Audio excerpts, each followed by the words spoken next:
Hey guys, welcome to my channel Karan velocity. So Baki Dou manga के इस part में हम देखेंगे मुसाशी मियामोटो के पागलपन को कि वो किस तरह से पूरे जापान के लिए एक खतरा बन चुके हैं और वो ये सभी चीजें आखिर कर क्यों रहे हैं, क्योंकि कोई भी उन्हें सामने से आकर चैलेंज करता है वो उसे वहीं पर फिनिश कर देते हैं। खैर, वीडियो पसंद आए तो लाइक कर देना और मूड बन जाए तो चैनल को सब्सक्राइब तो कर ही देना।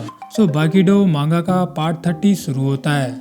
हम पहुंचते हैं एक बड़े से हॉस्पिटल में जहां मोटोबे इज़ाओ बेड पर लेटे होते हैं और उनके हाथों और पैरों में पट्टियां और पलस्तर लगा होता है। जहां सामने से बाकी कहता है, मोटोबे गुरुजी माफ करना, मैं आपको प्रोटेक्ट करना चाहता हूं। आपने हमसे यही कहा था। उस समय हम आपकी बातों को बिल्कुल भी नहीं समझ पाए।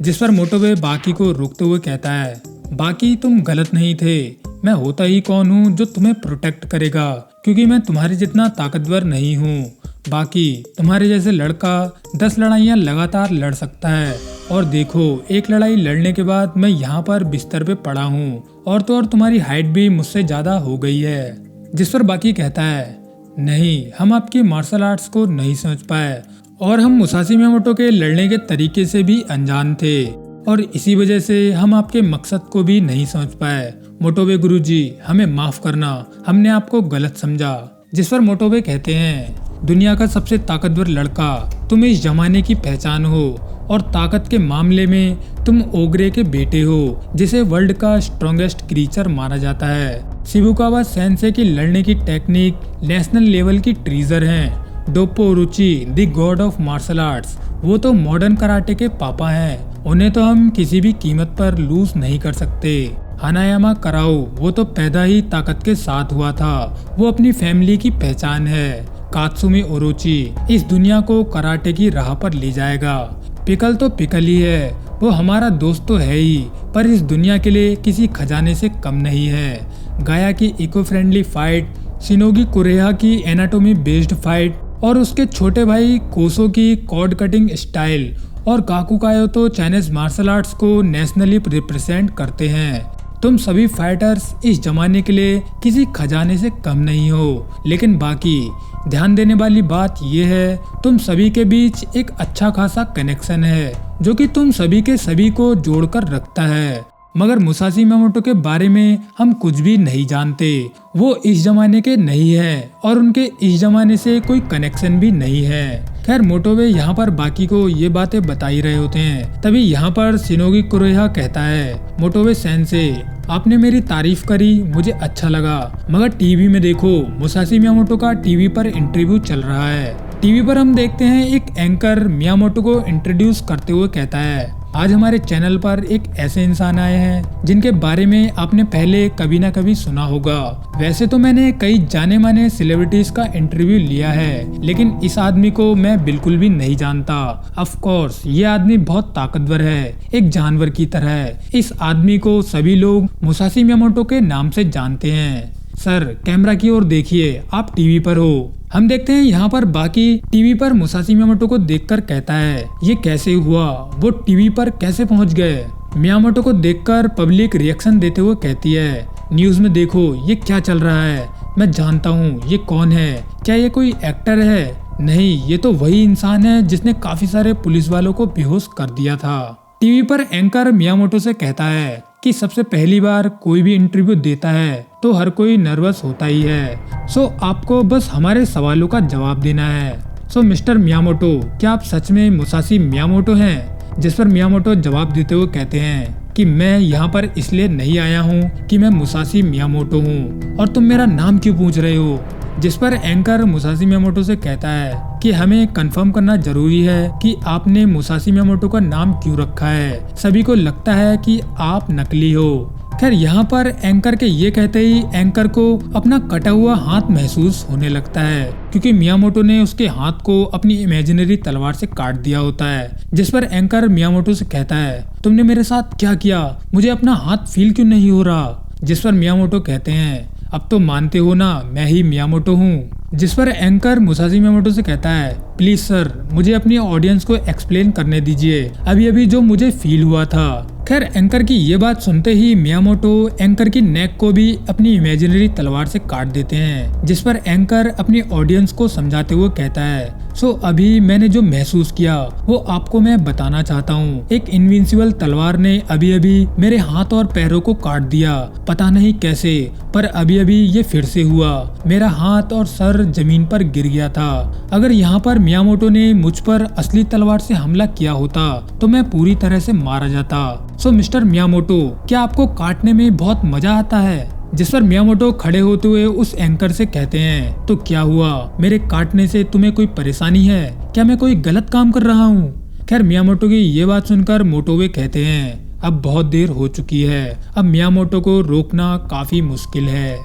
इसके बाद हम देखते हैं मियामोटो उस एंकर से कहते हैं, काटना ही मेरा काम है और इसी तरह से मैं इस मुकाम पर पहुंचा हूँ, और तुम जिस तरह से मुझसे बात कर रहे हो, मैं तुम्हारी ये बदतमीजी अब और सहन नहीं करूँगा। खैर ये कहते ही मियामोटो उस एंकर को अपनी इमेजिनरी तलवार से पूरी तरह से काट देते हैं, जिसकी वजह से वो एंकर वहीं बेहोश होकर नीचे गिर जाता है। खैर मियामोटो की ये हरकत टेलीविजन के जरिए पूरी की पूरी पब्लिक देख लेती है। जिसके बाद होता ये है, एंकर को हम सीधे हॉस्पिटल में देखते हैं, जहाँ पर उसका एक इंटरव्यू भी चलने लगता है, जहाँ पर वो एंकर बताता है कि मियामोटो ने अपनी इनविंसिबल तलवार से मेरे टुकड़े टुकड़े कर दिए थे। पता नहीं ये कैसे हुआ, पर मुझे उस समय हर चीज असली लग रही थी। मुझे बिल्कुल ऐसा लग रहा था कि मैं कट के जमीन पर गिर गया था। पता नहीं मैं आप लोगों के सामने जिंदा कैसे खड़ा हूँ। मुझे तो लगता है मैं उस समय पर पूरी तरह से मर गया था। खैर इसके बाद हम मियामोटो की एक वीडियो को चलते हुए देखते हैं, जहां पर उन्होंने एंकर को अपनी इमेजिनरी तलवार से काटा था। जिस वीडियो में हमें पता चलता है कि मियामोटो अपने शरीर को सुपर स्पीड में मूव तो किया था, लेकिन उन्होंने उस एंकर को छुआ भी नहीं था। लेकिन इसके बाद भी हम देखते हैं कि मुसाशी मियामोटो के सामने वो एंकर बेहोश होकर नीचे गिर जाता है। खैर ये वीडियो क्रिमिनल इन्वेस्टिगेशन डिपार्टमेंट में चल रही होती है, जिसे देखकर कैप्टन हिकुगो इचिरो अपने सेंसे से कहते हैं कि मियामोटो ने इस वीडियो में किसी भी तरह का क्राइम नहीं किया है, हम उस पर किसी भी तरह का केस नहीं कर सकते। जिस पर कैप्टन इचिरो के सेंसे कहते हैं, इस वीडियो के सच से हमें कोई भी फर्क नहीं पड़ता। हमारा गोल किसी भी तरह से उस बहरूपियों को पकड़ना है। ये हमारे देश के लिए बहुत बड़ा खतरा है। जाओ पूरे शहर में पुलिस के साथ घेराबंदी कर दो। ये आदमी जहाँ भी मिले उसे वहीं पर दबोच लो। वैसे भी अगर ये आदमी सच में मुसाशी मियामोटो है, तब तो ये पुराने जमाने का क्रिमिनल है। हमें तब तो इसे जरूर ही पकड़ना होगा। इसके बाद हम देखते हैं कमिश्नर उत्सुमी मियामोटो को पकड़ने के लिए कुछ पुलिस वालों के साथ टोकुगावा के घर पर पहुंच जाते हैं, जहां पर टोकुगावा कमिश्नर उत्सुमी को बताते हैं कि मैंने वो वीडियो देखी है। मियामोटो ने उस एंकर को छुआ भी नहीं था, और इस बार तो प्रॉब्लम ये है कि मुसाशी मियामोटो ने आपके साथ जाने से मना कर दिया है। लेकिन तभी हम देखते हैं यहाँ पर मुसाशी मियामोटो यहाँ पर आ जाते हैं, जो कि कमिश्नर से यहाँ पर कहते हैं कि जब भी मैं कहीं पर आता हूँ तब मैं किसी न किसी को काटता जरूर हूँ। खैर मुसाशी मियामोटो की ये बात सुनकर कमिश्नर उत्सुमी की फटके चार हो जाती है, और वो और पुलिस वाले तुरंत ही डर के मारे यहाँ से भाग जाते हैं। जिसके बाद मियामोटो टोकुगावा से कहते हैं, मिस्टर टोकुगावा, मैं बाहर जा रहा हूँ क्योंकि अब वॉर शुरू हो चुका है। जिस पर टोकुगावा मियामोटो से कहते हैं, आप मेरे घर में जो करना चाहते हो कर सकते हो, लेकिन इस घर के बाहर मैं आपको नहीं बचा सकता, क्योंकि इस घर से बाहर गवर्नमेंट की चलती है। मेरे घर से बाहर सभी लोग आपके पीछे पड़ जाएंगे। जिस पर मियामोटो टोकुगावा को गले लगाते हुए कहते हैं, मिस्टर टोकुगावा, आपका धन्यवाद जो आपने मेरा ध्यान रखा, लेकिन अब मुझे यहाँ से बाहर जाना ही होगा। जैसे ही मियामोटो टोकुगावा के घर से बाहर कदम रखते हैं, वैसे ही मियामोटो यहाँ पर देखते हैं कि यहाँ पर काफी सारे पुलिस वाले खड़े होते हैं उन्हें पकड़ने के लिए। इंस्पेक्टर ओत्सुका मियामोटो के सामने आकर कहते हैं, मैं काफी समय से डिटेक्टिव हूँ, लेकिन आपके जैसा आदमी मैंने आज तक नहीं देखा। लेकिन मुसाशी सर, आपको हमारे साथ चलना होगा। बिना सोचे हमारे कार में बैठ जाइए। अब दो तलवार वाले समुराई के पास इनके अलावा कोई भी ऑप्शन नहीं है। आपको हमारे साथ आना ही होगा। जिस पर मियामोटो कैप्टन से कहते हैं, अगर तुम मुझे अरेस्ट कर सकते हो तो आओ कर लो, तुम्हें रोका किसने है। जिस पर इंस्पेक्टर ओत्सुका कहते हैं अगर आपको अपनी तलवारें यूज करनी है तो आप कर सकते हो, मगर इसके बाद आपकी दुश्मनी पूरे देश से हो जाएगी। जिस पर मियामोटो कहते हैं कोई फर्क नहीं पड़ता, मैं पूरे देश को ही काट दूंगा। जिसके बाद ओत्सुका कहता है अब इस आदमी से बात करने का कोई भी फायदा नहीं है। अब अगर आपने तलवार चलाने की कोशिश की तो ध्यान रखना हमारे पास भी हथियारों की कमी नहीं है। अगर मियामोटो यहाँ से थोड़ा से भी हिलते हैं तो इन्हें तुरंत ही शूट कर देना। यहाँ पर हम देखते हैं पूरी पुलिस फोर्स मियामोटो को पकड़ने के लिए आगे बढ़ने लगती है, लेकिन मियामोटो पुलिस वालों के हथियारों को ही काट देते हैं। जिसके बाद एक पुलिस वाला मियामोटो पर गोली चलाने के लिए रेडी होता है, लेकिन मियामोटो तुरंत ही उस पर लोहे की तीली फेंक कर मार देते हैं, जिसकी वजह से वो पुलिस वाला यहाँ पर गन शूट नहीं कर पाता। इसके बाद होता यह है मियामोटो सुपर स्पीड में इंस्पेक्टर ओत्सुका की एक आंख को ही फोड़ देते हैं, क्योंकि वो ही यहाँ पर सभी पुलिस वालों को ऑर्डर दे रहे होते हैं। जिसके बाद होता यह है काफी सारे पुलिस वाले मियामोटो को चारों ओर से घेर लेते हैं, लेकिन यहाँ पर होता यह है मियामोटो अपने हाथों की तलवार से सभी की गर्दन पर हमला करके कुछ ही सेकंड्स में उन लोगों को बेहोश कर देते हैं। इसके कुछ देर के बाद हम देखते हैं इंस्पेक्टर ओत्सुकी को, जिन्होंने अभी अभी अपनी आंख पर पट्टी लगवाई होती है, जो कि यहाँ पर बताते हैं कि मियामोटो ने 6 के 6 पुलिस वालों को बिना तलवार निकाले ही बेहोश कर दिया था। शायद वो किसी तरह के फुटवर्क को यूज कर रहे थे, जिसे शायद मॉडर्न मार्शल आर्ट्स में आर्ट ऑफ वॉर भी कहते हैं। उस आदमी ने कुछ मिनटों में बिना तलवार के ही सारे के सारे पुलिस वालों को बेहोश कर दिया था। इसीलिए मैं कहता हूँ वो कोई आम आदमी नहीं है, हम पुलिस हैं, हमें उसे पकड़ना ही होगा। इसके बाद टीवी पर हम देखते हैं जिसमें न्यूज एंकर कहता है हमारी अगली न्यूज है एक एक्सट्रीम वायलेंस को लेकर। देर रात पुलिस की एक स्क्वाड मुसाशी मियामोटो नाम के आदमी से बात करने के लिए गई थी, लेकिन वो आदमी पुलिस वालों को बेरहमी से बेहोश करके भाग गया। पुलिस का कहना है कि वो लोग उस आदमी को कुछ टाइम में ढूंढ लेंगे। तो अब दर्शक मुसाशी मियामोटो नाम के इस आदमी के बारे में क्या सोचते हैं? वो अब आगे कहाँ जाने वाला है और आगे क्या करने वाला है? क्या सच में आप लोगों को लगता है कि लीजेंडरी मुसाशी मियामोटो हमारी दुनिया में वापस आ चुके हैं, या फिर ये कोई बहरूपिया है जो मुसाशी मियामोटो होने का ढोंग कर रहे हैं? इस न्यूज को टीवी में देखकर बाकी सोच रहा होता है कि मोटोबे गुरुजी ने बताया था कि हम सभी फाइटर्स एक दूसरे से कनेक्टेड हैं और इसी को जिंदगी भी कहते हैं। हम इसी वजह से बिल्कुल भी अकेले नहीं रहते। मोटोबे की इस बात को मैं पहले नहीं समझ पाया था, लेकिन मुसाशी मियामोटो की आंखों को देखकर मैं समझ चुका हूँ कि वो इस दुनिया में कितने अकेले हैं। उनके अंदर जो ताकत भरी हुई है वो इस जमाने की बिल्कुल भी नहीं है। मैंने जब मियामोटो को पहली बार देखा था तब मैं ये बात नहीं समझ पाया था, पर अब मैं जान चुका हूँ मियामोटो अंदर से पूरी तरह से अकेले हैं। और तो और हमारे जमाने में मियामोटो की कोई फैमिली और ना ही कोई दोस्त है। खैर इसके बाद हम मियामोटो को एक पुल के नीचे अकेले आग तापते हुए देखते हैं, लेकिन तभी यहाँ पर इंस्पेक्टर ओत्सुकी पहुँच जाते हैं। जिस पर मियामोटो कहते हैं ओ तो ये तुम हो? जिस पर ओत्सुकी कहता है मिस्टर मियामोटो हमने आपको चारों ओर से घेर लिया है, चारों तरफ हमारे 100 लोग तैनात हैं। भले ही तुम मियामोटो मुसाशी हो, मगर इस बार हमारे पास काफी एडवांस वेपन है, तो भागने की कोशिश बिल्कुल भी मत करना। जिस पर मियामोटो फिर से कहते हैं अगर तुम मुझे अरेस्ट करना चाहते हो तो कर लो, मैंने तुमसे पहले भी कहा था। जिस पर ओत्सुकी कहता है मिस्टर मियामोटो अपने हाथ पीछे करके मेरे साथ चलो, आप भले ही हिस्ट्री के सबसे ताकतवर तलवारबाज होगे, इसीलिए हम आपको हल्के में नहीं ले रहे। खैर ये कहते ही इंस्पेक्टर ओत्सुमी अपनी गन मियामोटो पर तानते हुए कहते हैं अपनी तलवारें नीचे रखो और मेरे साथ चलो, नहीं तो मैं तुम्हें शूट कर दूंगा। जिस पर मियामोटो कहते हैं कि तुम्हारा नाम क्या है? जिस पर ओत्सुकी कहता है ओ तो तुम मेरा नाम जानना चाहते हो?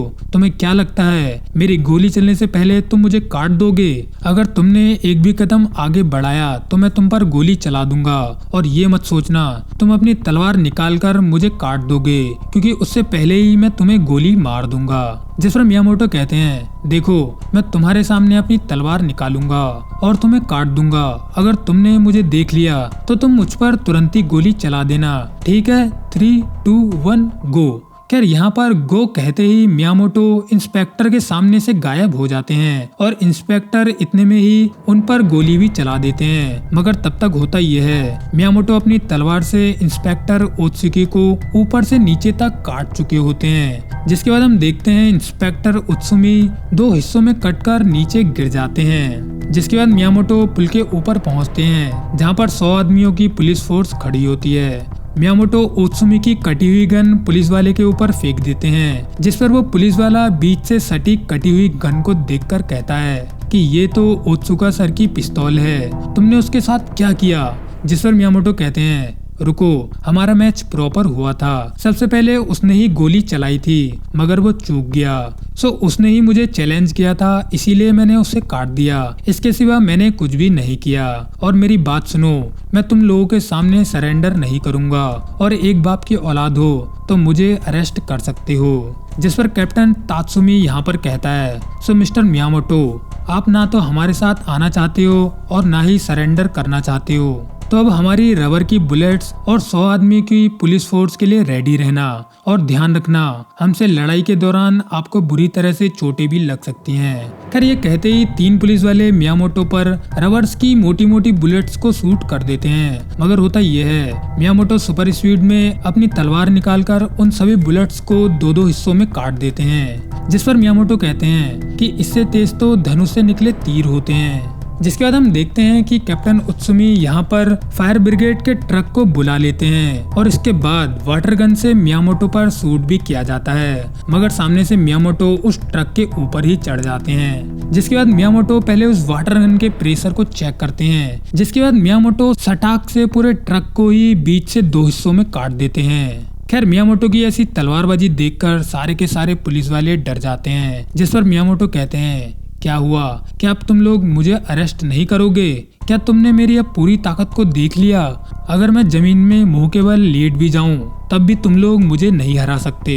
जिस पर कैप्टन उत्सुमी कहता है कि आपकी स्किल्स देखकर मैं काफी हैरान हूँ, मगर हमने जो आर्मर्स पहने हैं वो बहुत भयंकर टेक्नोलॉजी की मदद से बने हैं। ये बहुत ज्यादा ड्यूरेबल हैं। आपने अपने जमाने में भले ही 100 से ज्यादा अपोनेंट्स को झेला होगा, मगर मेरे ये 100 आदमी नए जमाने की टेक्निक और इक्विपमेंट के साथ ट्रेन किए गए हैं। सो मुसाशी मियामोटो, अब आप क्या करोगे? अब हम लोग दिखाएंगे इस असली दुनिया का चेहरा कि 100 आदमियों की फोर्स को फेस करना क्या होता है। जिस पर मियामोटो कहते हैं देखो, अपने पीछे देखो, तुम्हारे ये आदमी बुरी तरह से डर रहे हैं। मुझे अरेस्ट क्यों नहीं कर रहे? तुम लोगों ने इतने आर्मर क्यों पहने हैं? आखिर क्यों? क्या तुम लोग शरीर से पूरी तरह से कमजोर हो या फिर कोई और बात है? खैर ये कहते ही मियामोटो कैप्टन उत्सुमी की ओर बढ़ने लगते हैं, लेकिन तभी हम देखते हैं कैप्टन उत्सुमी एक इलेक्ट्रिक गन को मियामोटो पर शूट कर देते हैं। जिसके बाद होता यह है, मुसाशी मियामोटो को बहुत तेज करंट लगने लगता है। जिसके बाद मियामोटो को करंट लगने की वजह से वहीं पर उनके शरीर की हड्डियां दिखने लगती हैं। साथ में दिखाई देता है मियामोटो का डीमन फेस, जिसे देखकर सभी पुलिस वाले यहाँ पर हैरान हो जाते हैं। खैर यहीं पर बाकीडो मांगा का पार्ट 30 एंड हो जाता है। अगले पार्ट में हम देखेंगे कि इलेक्ट्रिक करंट लगने के बाद मियामोटो का क्या हुआ। क्या उन्हें पुलिस पकड़कर ले गई या फिर मुसाशी मियामोटो ने पूरी पुलिस आर्मी को ही खत्म कर दिया? ये तो हमें बाकीडो के अगले पार्ट में ही पता चलेगा। सो अब मिलते हैं बाकीडो मांगा के पार्ट 31 में। So tata bye bye, take care.